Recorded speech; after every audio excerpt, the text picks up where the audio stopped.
Fala pessoal, tudo bem? Vamos dar continuidade à nossa aula sobre as influências do liberalismo na teologia contemporânea. Nas aulas anteriores nós falamos um pouco sobre o que foi o liberalismo teológico e também falamos sobre o principal precursor desse movimento, que foi Albrecht Ritschl. E nessas duas aulas agora em sequência, nós vamos falar de duas pessoas em especial que foram discípulos de Ritschl e também participaram de forma bem contundente ali no início do liberalismo.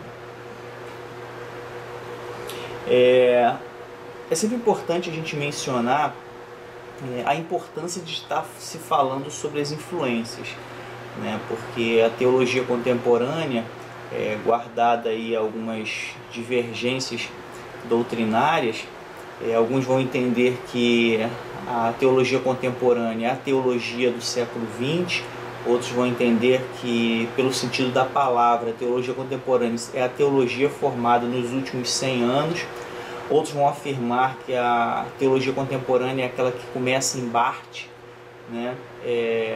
Então tem algumas divergências, mas sempre são muito próximas ali, né? Vem nesse período de pós-guerra até a atualidade. Então, qual a importância de estar se estudando influência? Nós falamos sobre liberalismo, nós falamos sobre iluminismo, nós falamos até da patrística, mas porque esses movimentos históricos vão trazer suas influências direta ou indiretamente para a teologia contemporânea ou para as teologias contemporâneas, como alguns preferem dizer. Essa matéria de hoje em especial tem uma influência muito direta, né? Nós tivemos aí um ambiente liberal nesse final do século XIX e até início do século XX, e de Albrecht Ritschl, que é o precursor, passando aí pelos dois discípulos dele, Adolf Harnack e Walter Rauschenbusch. O Harnack, em especial, foi professor direto de Barth, e é Barth que vai iniciar a teologia contemporânea. Então a gente tem um ambiente, um cenário apropriado, né, um ambiente liberal que vai ser o berço ali do pensamento do início do século XX. Então a gente tem nesse momento uma influência até direta, né? Esse ambiente teológico liberal é que vai ser a escola de Barth, né, de Karl Barth, que é quem começa a teologia contemporânea no século XX, tá bom? Então, os dois discípulos que nós queremos falar hoje são Adolf Harnack e Walter Rauschenbusch, e nós vamos falar nesse primeiro momento sobre Adolf Harnack. Eles foram dois pensadores que deram novos rumos ao liberalismo, né? Então, a gente tem correntes diferenciadas. Então, eles ali naquele iniciozinho, tendo como precursor somente Albrecht Ritschl. Então eles, com muita criatividade, que é o destaque das ideias deles, eram muito criativos, eles vão iniciar esse liberalismo teológico, tá? A escola ritschliana, né, ou a escola de Ritschl, que vai influenciar esses dois pensadores. O período em que eles influenciaram, para a gente tentar se situar, é ali do final do século XIX até o início do século XX, tá? É importante a gente frisar que o liberalismo ele não está somente nesse momento, tá? A escola teológica liberal, ela tem seus seguidores até nos dias de hoje. Como a gente falou na aula passada, muitos seminários e muitas igrejas vão ter esse pensamento liberal, tá? A gente chegou a citar, e vale aqui lembrar, que uma das maiores referências que a gente tem para identificar, por exemplo, uma igreja de pensamento liberal é aquela igreja muito voltada para o social, em detrimento da fé, de questões dogmáticas, de questões relativas à vida espiritual.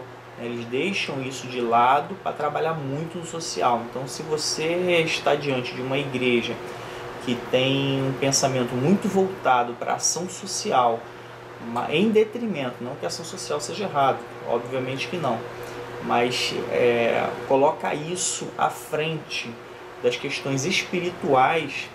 A gente tem aí um forte indício de que se trata de uma igreja de pensamento liberal, tá? Tá aí Adolf Harnack, né? Ele nasceu em 1851 até 1930, né? Teve o seu falecimento. Ele era um estudioso alemão, tá? Como a gente falou, tem outras aulas até presenciais. A escola alemã, ela tem a teologia muito forte, né? Tem uma base teológica muito forte. Uma das razões disso é que o iluminismo chegou depois lá, né? Então a gente teve a força do iluminismo com as ideias, razão, raciocínio humano, antropologia, essas ideias todas chegaram um pouco mais tarde na Alemanha. Então deu espaço para que a teologia ganhasse mais força, porque a gente sabe que esse período racional acabou se contrapondo aos pensamentos teológicos. Então, como na Alemanha chegou um pouco mais tarde, então teve esse espaço para que a teologia lá se desenvolvesse um pouco mais. Então, muitos dos nossos estudiosos, nossos teólogos, vêm da Alemanha. Ele foi professor de História da Igreja, tá, na Universidade de Berlim, e entre os seus escritos a gente tem aí aproximadamente 1.600 títulos. Então, a gente vê a importância do conteúdo criado por esse homem. Ele foi muito aclamado no meio acadêmico, tá? Uma pessoa de muita influência no meio acadêmico. E um detalhe importante, ele foi amigo pessoal do imperador da Alemanha. Então, dentre as ligações políticas que ele tinha, as influências, o que ele recebia dessa amizade, nós temos aí a Biblioteca Real de Berlim, que ficou sob a sua direção. Ele recebeu do próprio imperador o título de cavaleiro, né, na Alemanha. E o discurso imperial da Primeira Guerra Mundial foi feito por ele. Aí imagine você a importância de um homem. Um país está entrando numa guerra e o discurso do imperador é redigido por ele, por um teólogo. Então a gente percebe aí o poder que ele tinha nas mãos, com a sua escrita, com a sua inteligência, com a sua criatividade, para se fazer um discurso para a Primeira Guerra. Foi ofertado para ele também, só que ele recusou a embaixada dos Estados Unidos, né? A gente consegue até pressupor as razões que fariam com que um alemão, nesse período ali próximo da guerra, né, com a ligação da guerra, receberia o título de embaixador nos Estados Unidos. Então é muito fácil entender por que uma pessoa recusaria uma função como essa. Então ele teve, naturalmente, que deveria ser uma pessoa influente, uma pessoa importante, uma pessoa que tivesse uma boa articulação, mas essa oferta ele acabou recusando. As outras ele recebeu naturalmente. E aqui um detalhe importante que a gente chegou a mencionar, né? Barth, que vai iniciar a teologia do século XX, ou para muitos ali a teologia contemporânea começa. Então ele foi o melhor aluno que Harnack teve. Harnack foi discípulo de Ritchie e Barth foi discípulo de Harnack. Então a gente vê que segue a sequência até a gente entrar na teologia do século XX. E esse melhor aluno, Barth, vai se voltar contra ele, né? Em muitos aspectos vai criticar a posição dele, principalmente a ligação com o governo, mas isso a gente vai ver quando a gente falar sobre Barth nas próximas aulas.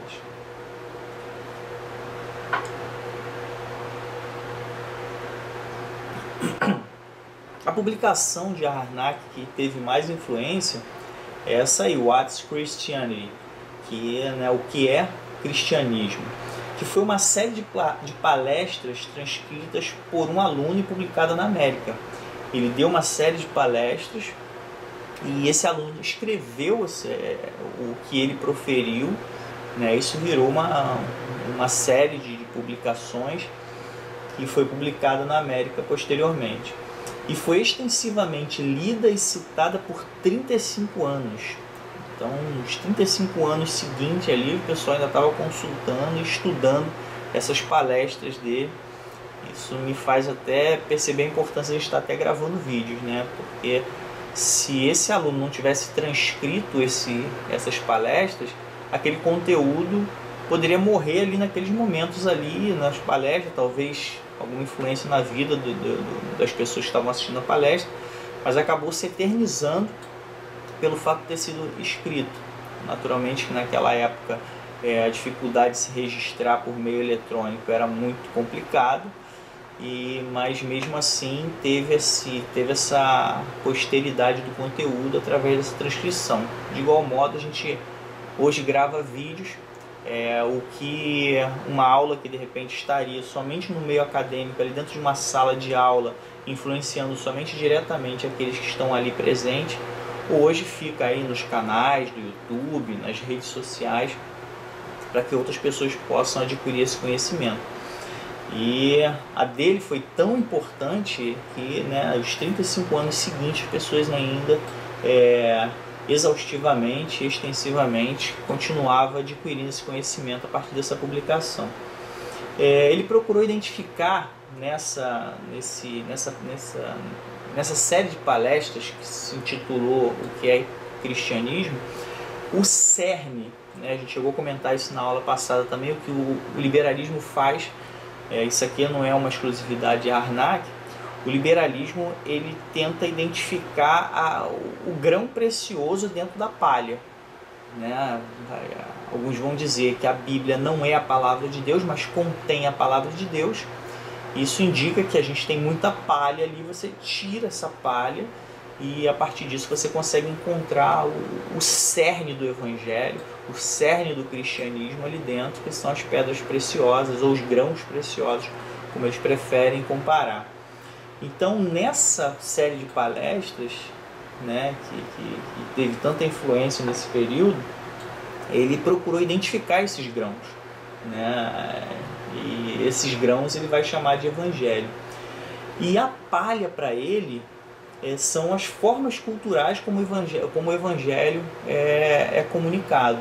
Então a gente sabe que o evangelho ele é transmitido de diversas formas, com um forte cunho cultural, e na própria Bíblia a gente vê isso, né? A forma como o evangelho é disseminado tem a participação da cultura local, né? A Bíblia inteira, em vários episódios, a gente tem que procurar entender realmente a questão cultural, mas ele vai entender que esses aspectos culturais, incluindo aí a forma como o evangelho é disseminado, isso é palha, isso não faz parte propriamente da palavra de Deus ou do evangelho.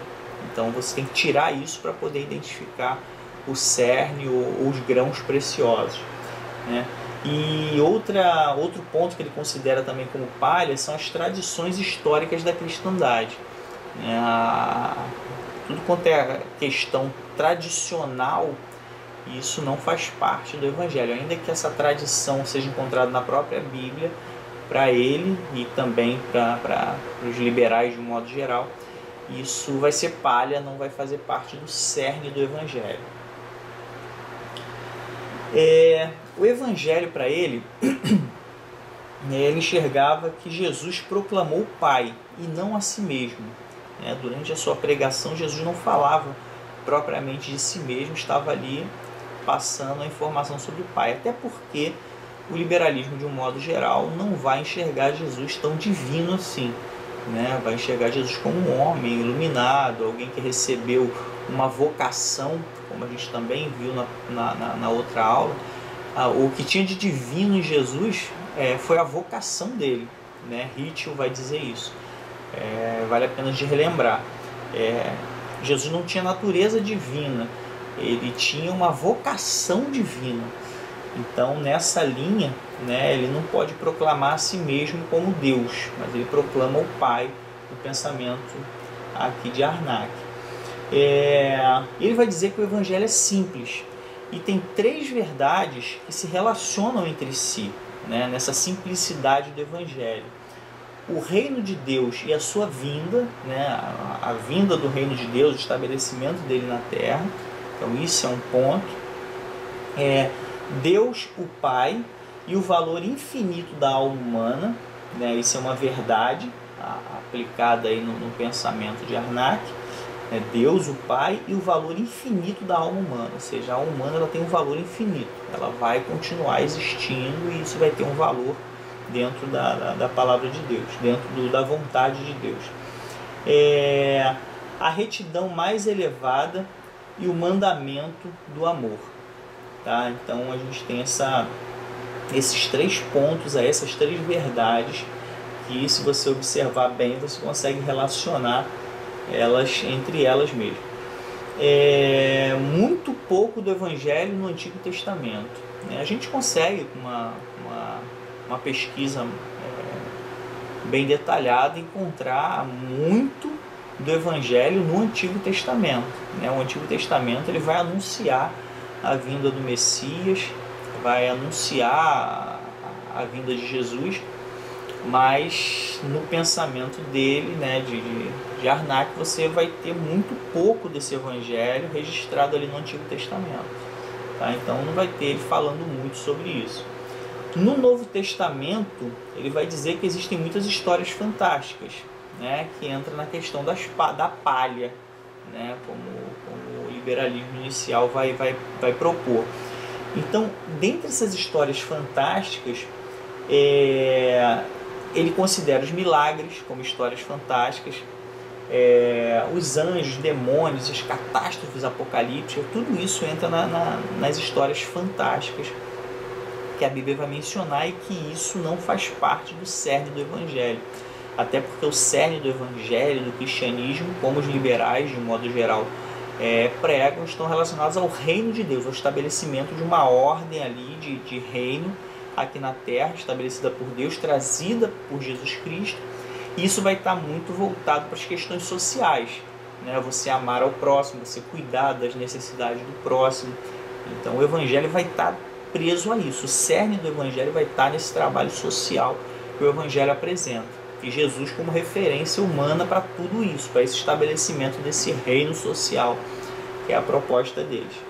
Tá? Então, nesse contexto de um reino terreno, você vai ter muita palha, né? E a palha proposta vai ser os milagres, os anjos, ideias mirabolantes que não fazem parte propriamente do cristianismo. Tá bom? A igreja.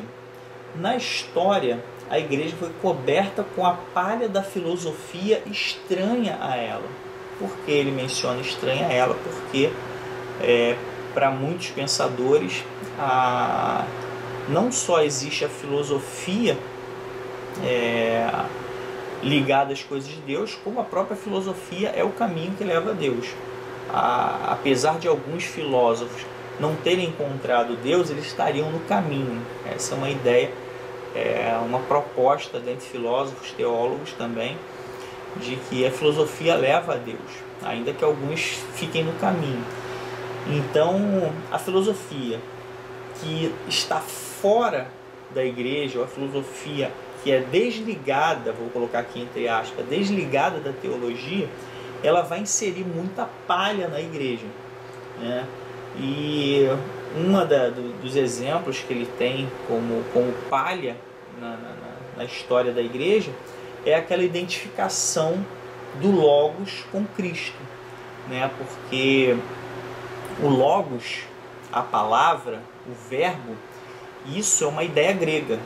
E essa ideia acabou sendo associada, a gente vai ver isso lá no início do livro de João, que, sendo isso uma ideia grega, ela entrou no Evangelho e acabou, né, inserindo um conteúdo que não faz parte do cerne da palavra de Deus.